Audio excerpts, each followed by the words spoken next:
Olá, bem-vindos ao programa Portal de Luz. No Evangelho de João, nós encontramos as seguintes palavras de Jesus: Das ovelhas que o Pai me confiou, nenhuma se perderá. Quando pensamos sobre isso, o que nós podemos compreender? O quanto essas palavras de Jesus podem nos ensinar sobre o amor incondicional dele para conosco.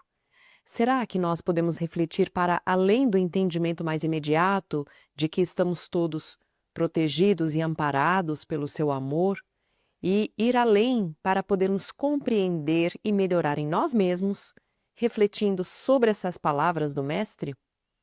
Nós vamos falar sobre isso e muito mais no programa de hoje. E antes de começarmos, nós vamos ouvir juntos Chico Xavier.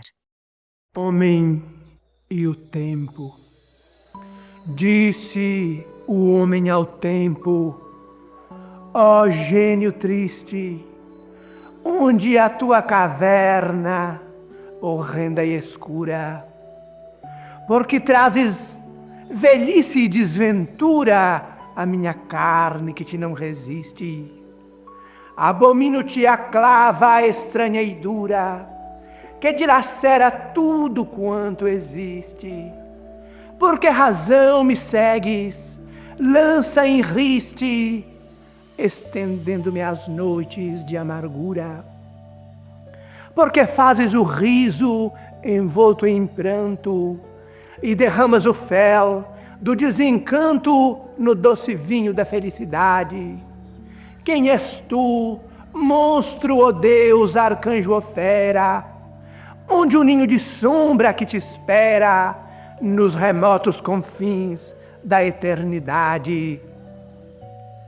Mas o tempo exclamou: ergue-te, lida, sou o pajem divino que te exorta a seguir para os céus, de porta em porta, amparando-te os passos na subida.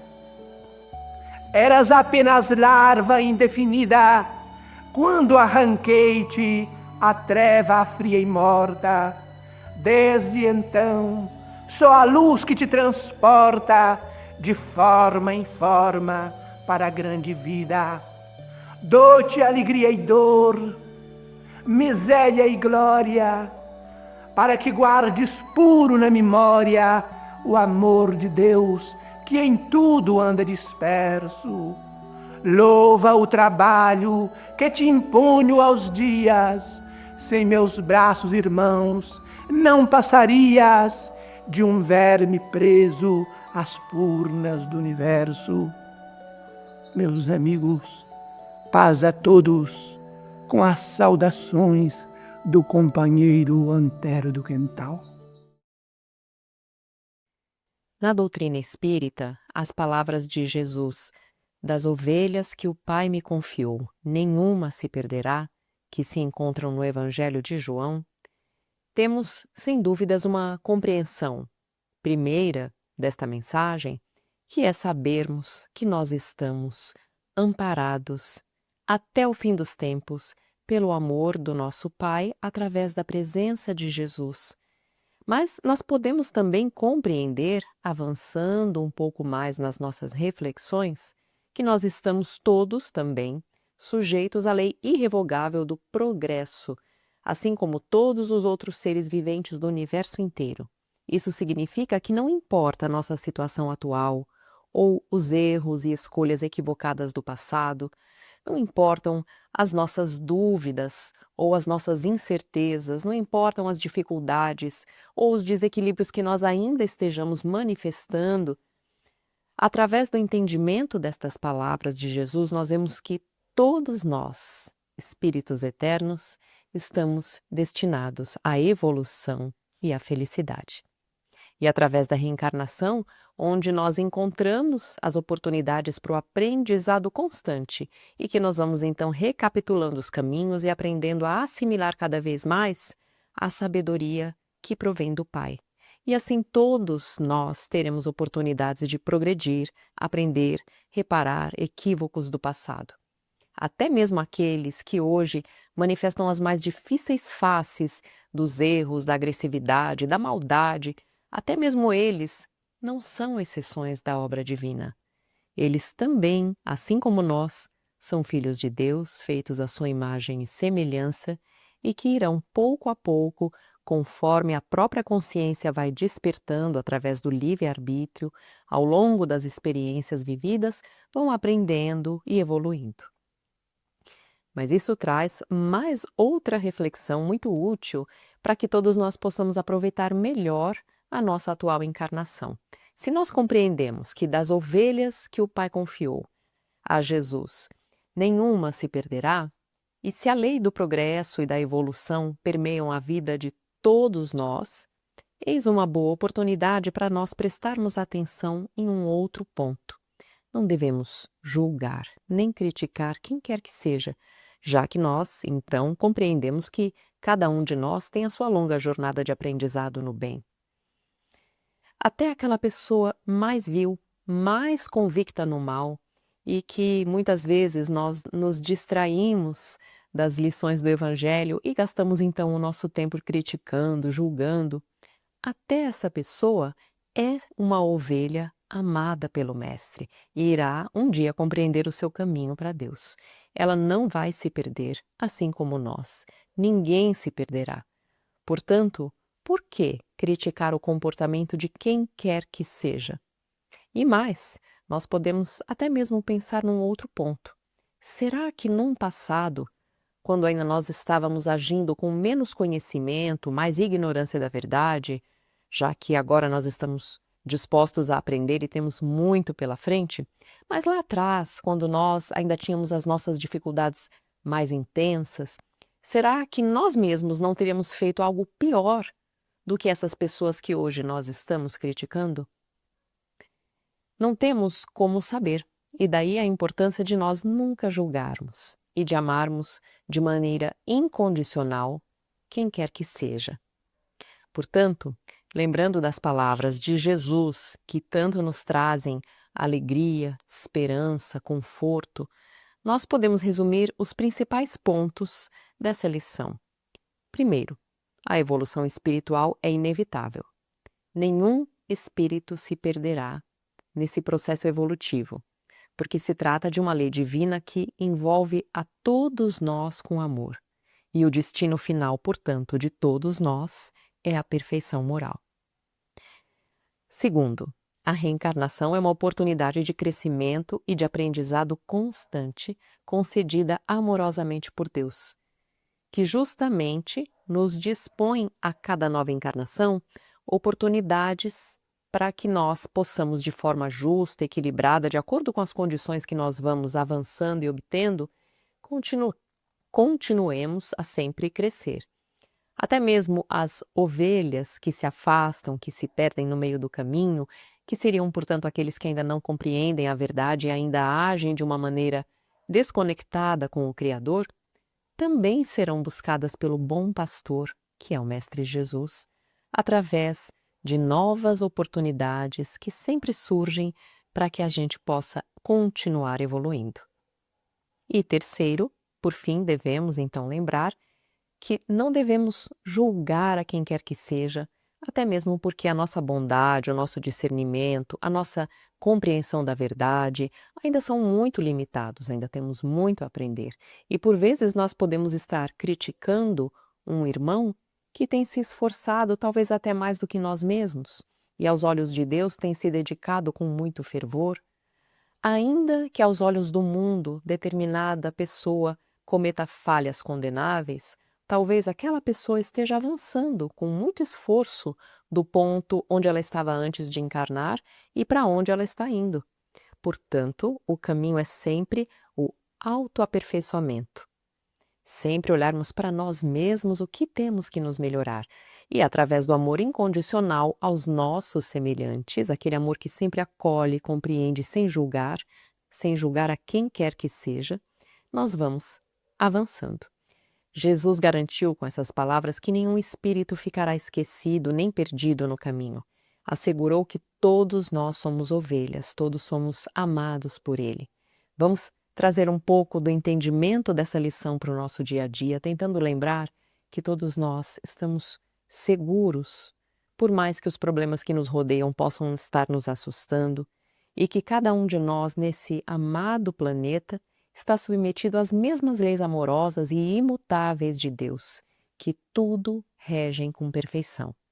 A nossa visão limitada muitas vezes nos leva a julgar o nosso irmão ou a nos contaminarmos com a agressividade, a irritabilidade, ou o medo, ou a crítica. Mas saibamos calar esses momentos e perseverar na lei máxima de Jesus, que é amar a Deus sobre todas as coisas e ao nosso próximo como a nós mesmos. Nós estamos avançando para o bem, como tudo sempre avança no universo. Vamos nos lembrar, somos ovelhas que Jesus prometeu conduzir até o final dos tempos. Façamos então a nossa parte, com um sentimento de gratidão, de amor e de serviço ao nosso próximo.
Olá, nós vamos agora ouvir a nossa amiga Sandra Marinho no quadro Educa Tua Alma. Olá, queridos amigos, queridas amigas. Hoje em dia nem se ouve mais a frase "dou minha palavra de honra". Alguns de vocês acho que já ouviram esta expressão, nem que seja nos filmes antigos. Já houve época que bastava a palavra de honra para garantir que se referia a uma verdade. Atualmente, esta expressão é motivo de chacota, pois as pessoas já não acreditam uns nos outros, já que não se tem a preocupação em manter a verdade, em zelar pela verdade. É muito mais fácil omitir ou florear o que falamos ou o que fazemos, deixando assim passar uma imagem que só existe na nossa ficção, só para impressionar e ganhar, né, o respeito das pessoas. Mas só que nós esquecemos que o velho ditado popular não caiu de moda e é certeiro quando diz: a mentira tem perna curta. Mais cedo ou mais tarde a verdade prevalece. Enganam-se aqueles que vivem se escondendo atrás das mentiras que cria. Isto os faz viverem como se fossem assim, amedrontados mesmos, né? Vivem com medo de serem desmascarados. E este medo faz com que eles inventem ainda mais mentiras. Ou seja, em casos mais graves, a pessoa vive um círculo vicioso e não raro acaba sucumbindo diante das próprias criações falsas. Sabe-se que a mentira nasce muitas vezes do receio de punição, sendo usada para fantasiar a realidade. É sem dúvida uma doença da alma, quando ela é em excesso, que precisa ser cuidada, assim como tantas outras que nós contraímos ao longo da nossa jornada. E por tributo que alguém pode pagar por não ter o compromisso com a verdade, é um tributo muito pesado, porque é a falta de confiança das outras pessoas que passam a desacreditar a pessoa que tem o hábito de mentir. As historinhas contadas às crianças nas aulas de evangelização são bem oportunas para ilustrar temas como este. Conta que certa vez, uma pequena vila cercada de montanhas, vivia um jovem chamado Caio, conhecido por ser esperto, mas nem sempre honesto. Para evitar problemas, ele costumava contar pequenas mentiras. Nada que lhe parecesse grave. É só para facilitar as coisas, ele dizia a si mesmo. Um dia, ao ajudar o padeiro, Caio deixou cair uma cesta de pães. Com medo de ser repreendido, inventou que um cachorro havia derrubado tudo. O padeiro acreditou e não disse nada. Caio saiu aliviado. Com o tempo, essas mentiras ficaram mais frequentes. Ele mentia para amigos, para a família, até para si mesmo. E, curiosamente, quanto mais ele mentia, mais precisava mentir para sustentar as suas histórias. Certo dia, uma forte tempestade atingiu a vila em que morava. Um deslizamento bloqueou o caminho principal e Caio viu tudo acontecer. Desesperado, correu para avisar os moradores. A estrada caiu, precisamos sair daqui. Mas ninguém acreditou em Caio. Lá vem mais uma história do Caio, disse o vizinho. Ele sempre exagera, comentou o outro. Mesmo dizendo a verdade, sua palavra já não tinha valor. Somente quando alguns moradores foram verificar por conta própria, perceberam o perigo real. A vila conseguiu se organizar a tempo, mas o atraso quase custou caro. Naquela noite, Caio ficou em silêncio. Pela primeira vez, ele entendeu que o problema não era apenas ter mentido, era ter perdido algo muito maior, a confiança das pessoas. No dia seguinte, ele começou a mudar, admitiu suas mentiras, pediu desculpas e passou a agir com sinceridade, mesmo quando a situação era difícil. Não foi rápido, a confiança não voltou de um dia para outro, mas pouco a pouco as suas atitudes falaram mais alto que as suas palavras. E Caio aprendeu uma lição que carregaria para o resto da sua vida. A verdade pode ser difícil no momento, mas a mentira cobra um preço muito maior no futuro. Priorizemos a verdade em nossas vidas, a qualquer preço. A mentira, segundo Joana de Ângeles, mentora do nosso querido Divaldo Franco, ela fala, a mentira é vista como um miasma pernicioso que corrompe as relações e contamina a mente. Pensemos nisto e até o nosso próximo programa. E agora nós vamos ouvir o nosso amigo Maida com o Momento Doutrinário. Olá, amigas e amigos, é muito bom estarmos reunidos juntos em mais um Momento Doutrinário. Hoje convidamos a todos para refletirmos sobre o tema o Espiritismo e o Magnetismo. Joel Moura, com base nas publicações feitas na Revista Espírita, inicia os estudos com a publicação feita em novembro de 1867, sob o título O Zuavo Jacob, onde afirma: o magnetismo e o espiritismo se dão à mão. São duas partes de um mesmo todo, dois ramos de uma mesma ciência que se completam e se explicam uma pela outra.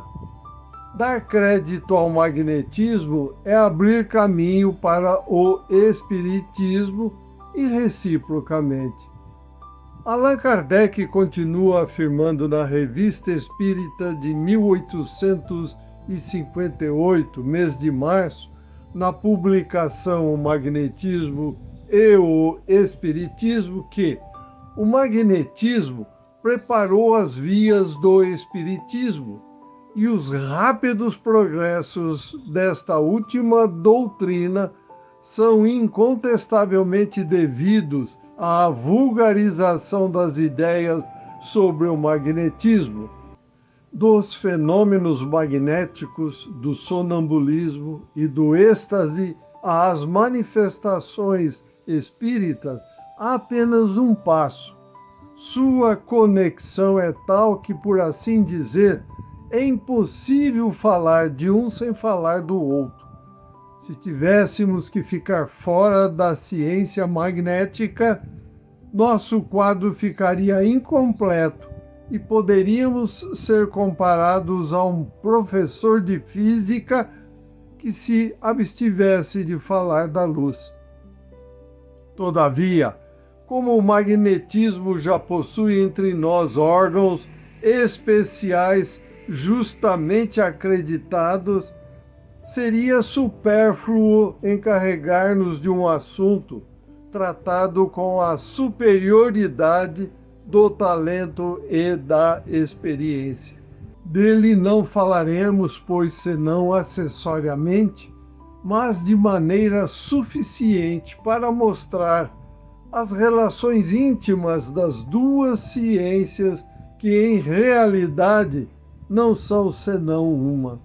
E continua Allan Kardec: devíamos aos nossos leitores esta profissão de fé, que terminamos com uma justa homenagem aos homens de convicção que, enfrentando o ridículo, o sarcasmo e os dissabores, corajosamente se devotaram à defesa de uma causa toda humanitária. Seja qual for a opinião pessoal dos contemporâneos, opinião que é sempre mais ou menos o reflexo das paixões vivazes, a posteridade lhes fará justiça. Ela colocará os nomes do Barão de Poté, diretor do Jornal de Magnetismo, do Sr. Millet, diretor da Union Magnétique, ao lado de seus ilustres antecessores, o Marquês de Puységur e o sábio Deleuze. Graças aos seus esforços perseverantes, o magnetismo popularizado fincou o pé na ciência oficial, onde já se fala dele aos cochichos. Essa palavra passou à linguagem usual, já não afugenta mais, e quando alguém se diz magnetizador, já não riem mais na sua cara. O magnetismo e o espiritismo são ciências solidárias. E Allan Kardec, na Revista Espírita, em outubro de 1858, na publicação Emprego Oficial do Magnetismo Animal, afirma: o espiritismo se liga ao magnetismo por laços íntimos. Essas duas ciências são solidárias uma da outra. E, no entanto, quem poderia acreditar que o espiritismo encontra adversários encarniçados mesmo entre certos magnetizadores que nem por isso contam com a oposição dos espíritas? Os espíritos sempre preconizaram o magnetismo, seja como curativo, seja como causa primeira de uma porção de coisas. Defendem a sua causa e vêm prestar-lhe apoio contra os seus inimigos. Os fenômenos espíritas têm aberto os olhos de muita gente, as quais ligam ao mesmo tempo ao magnetismo. Não é estranho ver os magnetizadores esquecerem tão depressa os preconceitos de que foram vítimas, negarem a existência de seus defensores e lançarem contra eles os dardos que outrora eram lançados sobre si próprios? Isso não é nobre nem digno de homens, a quem a natureza, desvendando os seus mais sublimes mistérios, mais que aos outros, tira o direito de pronunciarem o famoso nec plus ultra, ou seja, não mais além, perfeição no grau máximo, na Revista Espírita de janeiro de 1869, no artigo Estatística do Espiritismo, onde Allan Kardec confirma que o magnetismo e o espiritismo são, com efeito, duas ciências gêmeas que se completam e se explicam uma pela outra, e aquela das duas que não quer imobilizar-se não pode chegar ao seu complemento sem se apoiar na sua congênere. Isoladas uma da outra, detêm-se num impasse. Elas são reciprocamente, como a física e a química, a anatomia e a fisiologia. A maioria dos magnetistas compreende de tal modo, por intuição, a relação íntima que deve existir entre as duas coisas, que geralmente se prevalecem se prevalecem de seus conhecimentos em magnetismo, como meio de introdução junto aos espíritas. Em todos os tempos, os magnetistas estiveram divididos em dois campos, os espiritualistas e os fluidistas.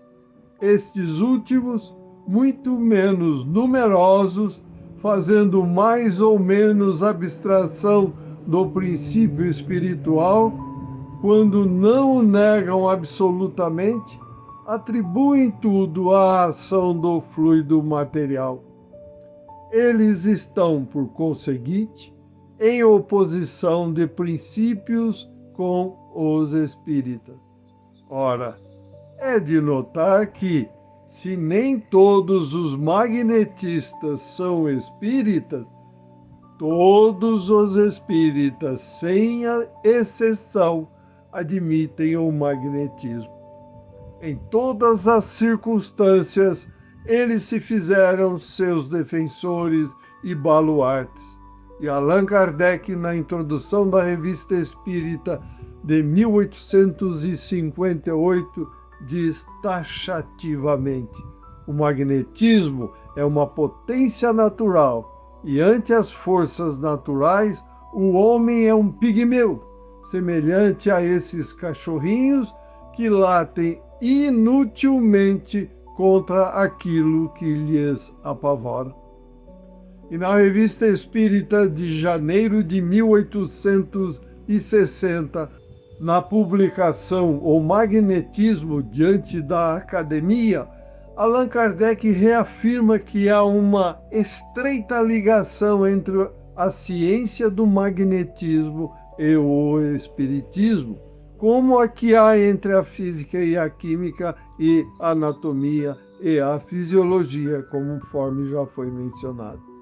Se assim é, quem quiser compreender o que significa essa ligação e o papel que cabe ao magnetismo e ao espiritismo, que constituem uma mesma ciência, deverá estudá-las seriamente.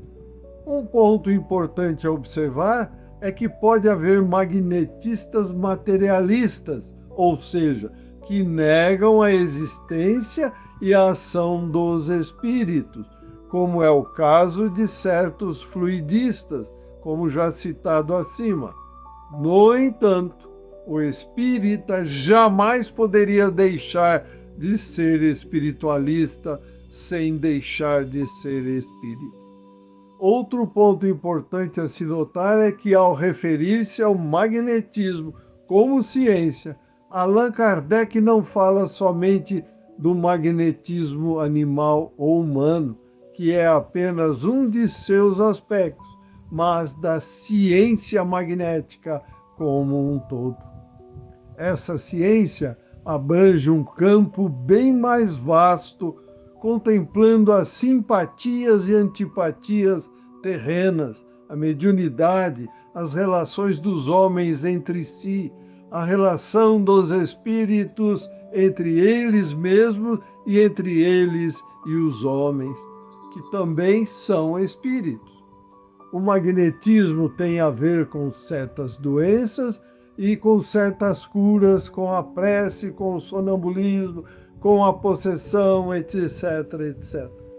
O que é hoje conhecido pelo termo hipnotismo, continua Allan Kardec, foi o nome dado ao magnetismo pelo barão Etienne Félix de Henning de Couvillers, em 1819, popularizado pelo médico escocês Dr. James Braid, com a publicação em 1843 do seu livro Neuropsicologia, Tratado sobre o Sono Nervoso ou Hipnotismo, considerado em sua relação com o magnetismo animal.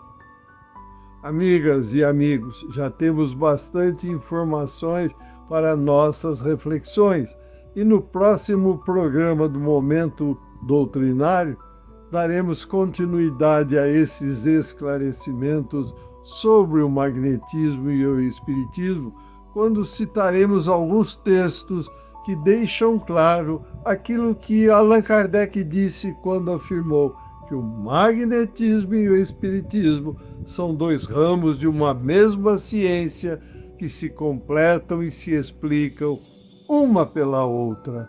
Relembramos que no nível evolutivo atual da humanidade não temos conhecimentos acima de 1/8 da realidade onde estamos vivendo. Então, meus amigos e amigas, vamos procurar a nossa elevação mental, moral e espiritual sempre através do amor, da instrução e da caridade, trabalhando sempre em consonância com o Mestre Jesus, para que um dia possamos ter a capacidade de entender o que é este universo maravilhoso.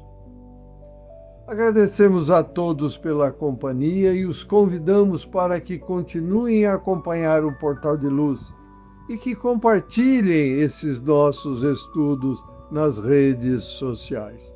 Desejamos muita saúde, paz, equilíbrio e amor no coração. E até o próximo encontro. Um grande abraço, fiquem com Deus. Boas reflexões. Estamos encerrando o programa de hoje por aqui e nós desejamos a todos vocês uma ótima semana com muitas realizações no bem. Muito obrigada e até o próximo programa.